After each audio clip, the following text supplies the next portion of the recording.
नमस्कार, मैं अशोक मौर्य। आप सभी के बीच आज मैं उत्तर प्रदेश शिक्षक पात्रता परीक्षा, जिसको यूपी टेट के नाम से जानते हैं, तो 2013 में हुए पर्यावरण विषय में पूछे गए सभी 30 प्रश्नों की चर्चा आज हम इस वीडियो में करेंगे, जो कि आगामी परीक्षा अर्थात 2026 जुलाई 2026 में होने वाली परीक्षाओं के लिए बहुत ही महत्वपूर्ण है। तो चलिए इस प्रकार हम लोग देखते हैं कि कह रहा है पहला प्रश्न कि निम्नलिखित भारतीय राज्यों में किस राज्य की कोई समुद्री सीमा नहीं है। तो पहला प्रश्न ऑप्शन है गुजरात, दूसरा ऑप्शन है गोवा, तीसरा ऑप्शन है राजस्थान, चौथा ऑप्शन है महाराष्ट्र। तो इसमें हमसे पूछ रहा है कि किस राज्य की कोई समुद्री सीमा नहीं है। तो ये राजस्थान जो राज्य है इसकी कोई समुद्री सीमा नहीं है। बाकी गुजरात, गोवा, महाराष्ट्र ये तीनों राज्यों की जो है समुद्री सीमा पाई जाती है, अर्थात ये समुद्र के तट पर बसे हुए हैं। दूसरा प्रश्न है कि किस नदी के प्रदूषण स्तर की माप की जाती है। किस नदी के प्रदूषण स्तर की माप की जाती है, यानी किसके द्वारा जो है नदियों का प्रदूषण स्तर मापा जाता है, किसके द्वारा। तो ये जो बीओडी है, बीओडी, यही हमारा ऑप्शन सही होगा। बीओडी का मतलब होता है बायोलॉजिकल ऑक्सीजन डिमांड, अर्थात नदियों के जल में उपस्थित ऑक्सीजन की प्रतिशत मात्रा जो है इसके द्वारा ज्ञात की जाती है, जिससे कि ये पता चलता है कि नदियों के जल में कितने प्रतिशत ऑक्सीजन उपस्थित है। उससे पता चल जाता है कि जल कितना शुद्ध है या कितना अशुद्ध है। तीसरा प्रश्न है वायरस संक्रमण से होने वाला कौन सा रोग है। टाइफाइड है, कालरा है, जुकाम है, मलेरिया है। तो ये जो टाइफाइड है ये जल जनित बीमारी है। कालरा ये भी है जल जनित बीमारी, या दूषित भोजन और दूषित पानी पीने से होता है। जबकि जुकाम जो है ये वायरस से फैलता है, अर्थात ये वायु के माध्यम से एक व्यक्ति से दूसरे व्यक्ति में फैलता है।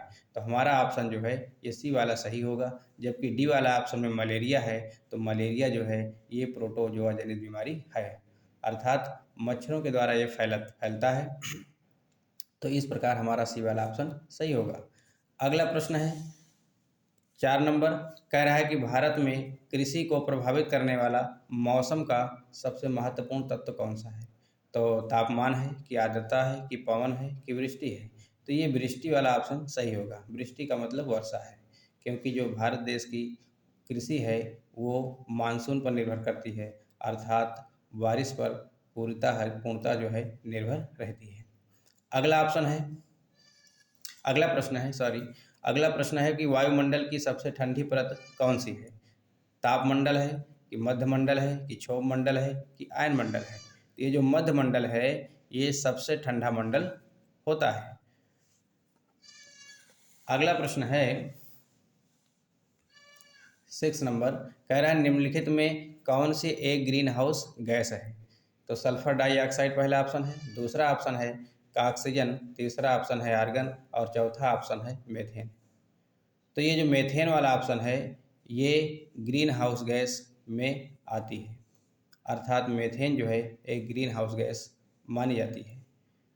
कुछ ग्रीन हाउस गैस हैं जिनके कारण जो है ग्लोबल वार्मिंग, अर्थात पृथ्वी के तापमान को बढ़ाने में बहुत महत्वपूर्ण भूमिका निभाते हैं। जैसे नंबर 1 पर कार्बन डाइऑक्साइड है, दूसरे पर मेथेन है, तीसरे पर CFC है, चौथे पर N2O है। कार्बन डाइऑक्साइड है ये मेथेन है, CFC का मतलब क्लोरोफ्लोरोकार्बन, N2O का मतलब नाइट्रस ऑक्साइड। तो हमारा ऑप्शन डी वाला करेक्ट होगा। अगला क्वेश्चन है 7 नंबर कि भारत में प्रोजेक्ट टाइगर की शुरुआत कब हुई। तो भारत में प्रोजेक्ट टाइगर की शुरुआत 1973 में हुई थी। कुछ और है प्रोजेक्ट टाइगर जो कि परीक्षा के लिए बहुत ही इंपॉर्टेंट है।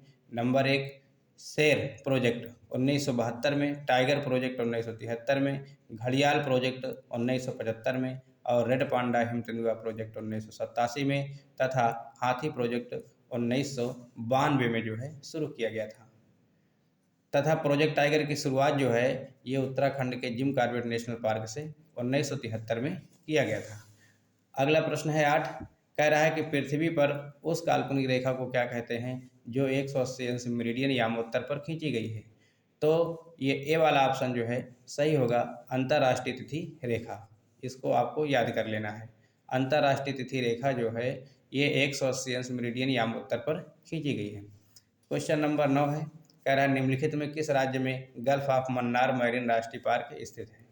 तो नंबर 1 ऑप्शन है गुजरात, तमिलनाडु, बी वाला, और सी ऑप्शन है अंडमान द्वीप, और डी वाला है पश्चिम बंगाल। तो ये बी वाला ऑप्शन करेक्ट होगा, तमिलनाडु। 10 नंबर क्वेश्चन है कि जनगणना 2011 के अनुसार भारत में लिंगानुपात कितना है। तो जनगणना 2011 के अनुसार भारत में लिंगानुपात 1000 पुरुषों के पीछे 943 महिलाएं। तो ये इस प्रकार ए वाला ऑप्शन क्या होगा, करेक्ट होगा। इसमें मिसप्रिंट से 940 लिख उठा है, जबकि होना कितना चाहिए, 943। 11 नंबर क्वेश्चन है कि निम्नलिखित में किस एक प्राणी को किसान का मित्र कहा जाता है। तो चींटी को, केचुआ को, मधुमक्खी को, तितली को। तो इसमें बी वाला ऑप्शन सही होगा, केचुआ को किसान का मित्र कहा जाता है, क्योंकि जो केचुआ होता है वो निचली मृदा को ऊपरी हिस्से पर लाता है, जिससे कि मिट्टी की उर्वरा शक्ति बढ़ती है, इसलिए जो है किसान का मित्र कहा जाता है। क्वेश्चन नंबर 12 है, पर्यावरण को बचाने के लिए चिपको आंदोलन से कौन सा राज्य जुड़ा हुआ है। उत्तर प्रदेश, झारखंड, उत्तराखंड और छत्तीसगढ़। तो ये उत्तराखंड जो है ये चिपको आंदोलन से जुड़ा हुआ है। चिपको आंदोलन 1973 में उत्तराखंड के चामोली जिले से शुरू किया गया था, जिसके प्रणेता सुंदरलाल बहुगुणा और चंडी प्रसाद भट्ट थे। क्वेश्चन नंबर 13 है कि जीवों के व्यवहार का अध्ययन किया जाता है ईटियोलॉजी में, नियोलॉजी में, इथोलॉजी में, डेमोलॉजी में। तो ये ऑप्शन जो सी वाला है, इथोलॉजी, ये वाला ऑप्शन सही है।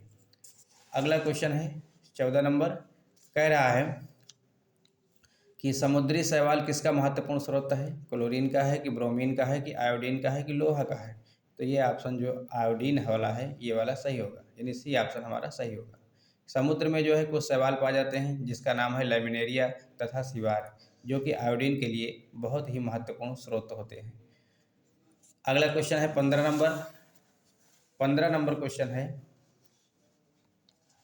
कह रहा है कि सैक लाइकेन है।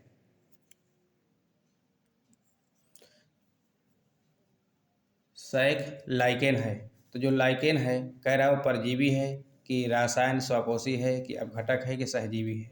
तो ये सहजीवी वाला ऑप्शन सही है। जो लाइकेन होता है वो कवक और शैवाल दोनों मिल करके रहते हैं, इसलिए ये सहजीवी हैं जो एक दूसरे पर आसक्त होते हैं।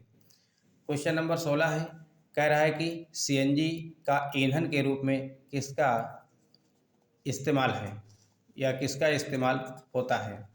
यानी सीएनजी का ईंधन के रूप में किस में इस्तेमाल होता है। वाहनों में होता है कि उद्योगों में होता है कि खाना बनाने में होता है कि वाहन और उद्योग दोनों में होता है। तो ये वाला ऑप्शन डी वाला सही है। सीएनजी का उपयोग जो है वाहन और उद्योग दोनों में होता है। सीएनजी का फुल फॉर्म क्या होता है, कंप्रेस्ड नेचुरल गैस होता है।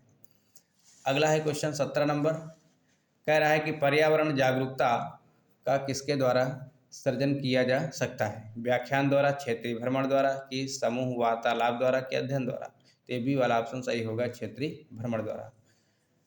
18 नंबर क्वेश्चन है कि एलपीजी किसका संक्षिप्त रूप है। तो कह रहा है कि लो पेड गैस का कि लो पैसेंजर गाड़ी का कि लिक्विफाइड पेट्रोलियम गैस का कि लोकल पेट्रोलियम गैस का। तो ये सी वाला ऑप्शन सही होगा, लिक्विफाइड पेट्रोलियम गैस का। अगला क्वेश्चन है 19 नंबर, कह रहा है पृथ्वी पर पहुंचने से पहले ओजोन परत किन किरणों को अवशोषित करती है। तो गामा किरणों को कि एक्स किरणों को कि पराबैंगनी किरणों को कि बीटा किरणों को। ये पराबैंगनी किरण है जिसको अल्ट्रावायलेट किरण के नाम से जानते हैं, ये वाला ऑप्शन सही होगा।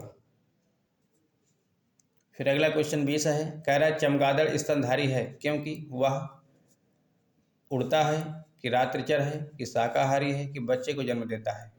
तो वो किस प्रकार जो है स्तनधारी में आता है। तो इसलिए स्तनधारी में आता है क्योंकि वो बच्चे को जन्म देता है और अपने बच्चे को दूध पिलाता है। तो ये डी वाला ऑप्शन करेक्ट होगा। क्वेश्चन नंबर 21 है, पर्यावरण की परिभाषा क्या है। तो कह रहा है कि एबायोटिक एवं बायोटिक घटक, समुद्र तल के नीचे पृथ्वी पर वस्तुएं। सी वाला ऑप्शन है चीज़ें जो हमको घेरती है, उपरोक्त में से कोई नहीं। तो इसमें ए वाला ऑप्शन सही होगा, बायोटिक एवं बायोटिक घटक, एबायोटिक एवं बायोटिक घटक, ये वाला ऑप्शन सही होगा। क्वेश्चन नंबर 22 है, कह रहा है निम्नलिखित अंतर्राष्ट्रीय संस्थाओं में कौन सी संस्था वन्यजीव संरक्षण के प्रति समर्पित है। तो कह रहा है UNFPA, UNDP, UNES, यूनेस्को जिसको बोलते हैं, और WHO। तो इसमें से जो है कोई ऑप्शन जो है सही नहीं है, जो कि वन्य जीव संरक्षण के प्रति समर्पित है। तो इसमें एक ऑप्शन होना चाहिए IUCN। ये जो दिया गया है IUCN, international union for conservation of nature, ये वन्य जीव संरक्षण के लिए समर्पित संस्था है। तो इसमें ऑप्शन जो है IUCN होना चाहिए, लेकिन ये गलती से मिसप्रिंट है, तो ये वाला ऑप्शन सही होगा। अगला क्वेश्चन है 23, कृत्रिम वर्षा के लिए मेघ बीजन के लिए प्रयुक्त रसायन है। तो कह रहा है silver nitrate, potassium bromide, silver iodide और पोटेशियम नाइट्रेट। तो ये जो सी वाला ऑप्शन है सिल्वर आयोडाइड, ये वाला ऑप्शन सही है, जो कि कृत्रिम मेघ बीजन के लिए जो है महत्वपूर्ण है, यानी इसी के द्वारा जो है कृत्रिम वर्षा कराई जाती है, सिल्वर आयोडाइड के द्वारा। क्वेश्चन नंबर 24 है, कह रहा है बायोडीजल तैयार किया जाता है यूट्रिकुलेरिया से, जैट्रोफा से, कि देवदार से, कि यूकेलिप्टिस से। तो ये जो बी वाला ऑप्शन है जैट्रोफा, जैट्रोफा के बीज से जो है बायोडीजल तैयार किया जाता है। 25 नंबर प्रश्न है कि विश्व ओजोन दिवस कब मनाया जाता है, 21 मार्च को, कि 16 सितंबर को, कि 25 अप्रैल को, कि 5 जून को। तो ये बी वाला ऑप्शन सही होगा 16 सितंबर को। 21 मार्च को विश्व वानिकी दिवस मनाया जाता है और 5 जून को विश्व पर्यावरण दिवस मनाया जाता है, तथा 20 मार्च को विश्व गौरैया दिवस मनाया जाता है। क्वेश्चन नंबर 26 है कि सिल्वीकल्चर किससे संबंधित है। तो वन एवं वन उत्पाद से, कि सिल्क से, कि फूल से, कि उर्वरक से। तो ये ए वाला ऑप्शन सही होगा, वन एवं वन उत्पाद से। क्वेश्चन नंबर 27 है कि निम्नलिखित में से किस जनपद में चंद्रप्रभा वन्यजीव अभ्यारण्य स्थित है। तो चंद्रप्रभा वन्यजीव अभ्यारण्य लखीमपुर खीरी में है, कि चंदौली में है, कि लखनऊ में है, कि वाराणसी में है। तो ये चंदौली सही होगा। चंद्रप्रभा, चा से चंद्रप्रभा होता है, चा से चंदौली होता है। तो इस प्रकार इसको आप याद रख सकते हैं। तो इसमें बी वाला ऑप्शन करेक्ट होगा। क्वेश्चन नंबर 28 है, कह रहा है निम्नलिखित में कौन द्वितीय श्रेणी का उपभोक्ता है। हाथी है, सांप है, शेर है, कि बकरी है। तो इसमें द्वितीय श्रेणी का जो उपभोक्ता है ये सांप है। ये बी वाला ऑप्शन क्या होगा, सही होगा। क्वेश्चन नंबर 29 है, झूम की खेती होती है केरल में, कि बिहार में, कि मेघालय में, कि तमिलनाडु में। तो जो झूम की खेती होती है वो मेघालय में होती है। भारत के कुछ राज्य ऐसे हैं जहाँ पर झूम की खेती होती है, जिसको स्थानांतरित कृषि के नाम से जानते भी हैं, या आदिम प्रकार की खेती के नाम से भी जानते हैं। जैसे मेघालय हो गया, नागालैंड हो गया, मणिपुर हो गया, ये प्रमुख ऐसे भारत के राज्य हैं जहाँ पर झूम की खेती अर्थात स्थानांतरित खेती होती है। क्वेश्चन नंबर अगला है 30 नंबर, जो कि इस सेट का जो है आखिरी प्रश्न है। कह रहा है शुष्क बर्फ किसका ठोस रूप है। अमोनिया का है, कार्बन डाइऑक्साइड का है, कि नाइट्रोजन का है, कि ऑक्सीजन का है। तो ये बी वाला ऑप्शन सही होगा, कार्बन डाइऑक्साइड का है। कार्बन डाइऑक्साइड के शुष्क रूप को ही शुष्क बर्फ कहा जाता है। अतः इस प्रकार ये 30 प्रश्न जो है समाप्त हो गए, जो कि यूपी टेट के लिए बहुत ही महत्वपूर्ण ये होने वाला है। इसलिए इसको आप कई बार देखिए, जिससे कि आपको याद हो जाए। अतः मुझे आशा है कि यह वीडियो आपको ज़रूर पसंद आया होगा। यदि पसंद आया हो तो हमारे चैनल को सब्सक्राइब करें तथा लाइक करें, और इस वीडियो को अपने मित्रों और सगे संबंधियों को ज़रूर शेयर करें जो यूपी टेट या किसी भी शिक्षक परीक्षाओं की तैयारी कर रहे हों। धन्यवाद।